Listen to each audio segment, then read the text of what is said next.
Assalamualaikum and hi everyone. Today we will continue learning with Sofia. But before that, don't forget to support the channel to grow by doing the following. Terima kasih sangat-sangat. Today we will study names of animals. I will say the names in Malay and in English, while Sofia will say the names in Malay and Spanish. Sofia is only 7 years old and is a native Spanish speaker. Jom mula. Anjing, anjing, dog. Perro anjing.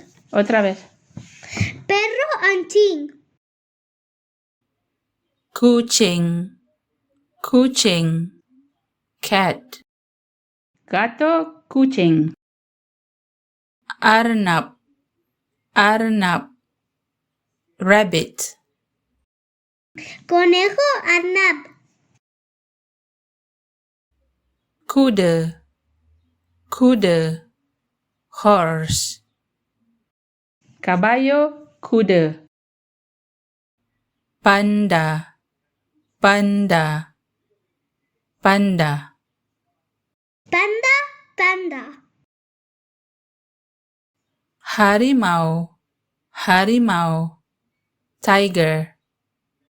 Tigre, harimau. Ikan, ikan, fish. Pez ikan. Beruang, beruang, bear. Oso, beruang. Burung, burung, bird. Pájaro burang. ¿No? ¿Otra vez? Pájaro ¿Cómo se dice? burung.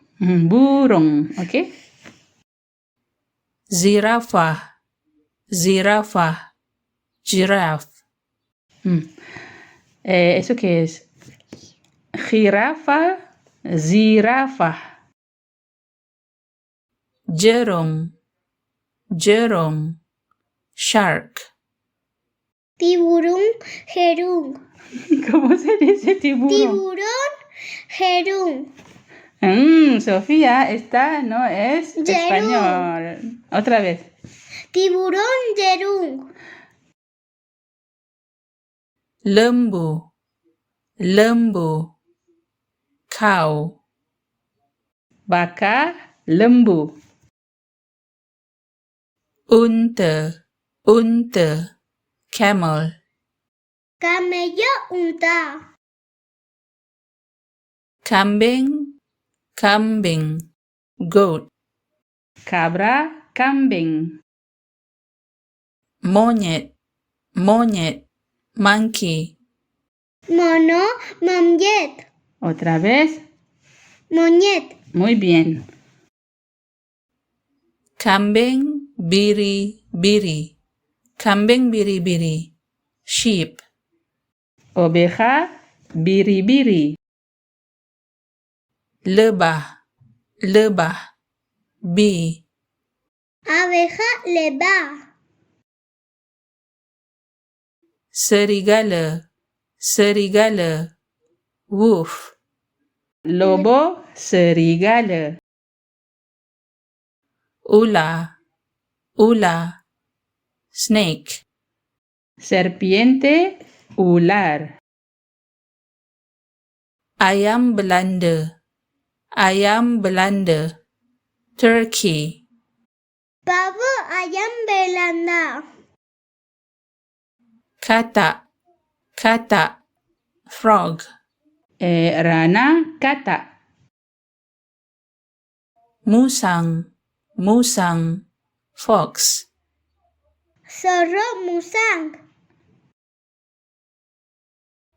Koala, koala, koala. ¿Qué es siguiente? Koala, koala. Gajah, gajah, elephant. Elefante jaga.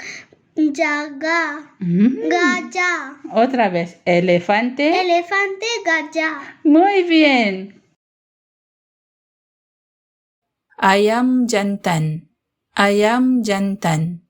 Rooster. Gallo ayam jantan. Muy bien. Gracias, Sofía. ¿Qué decimos? Terima Terima. kasih. Terima. Kasih. Terima kasih. Sama-sama. Muy bien.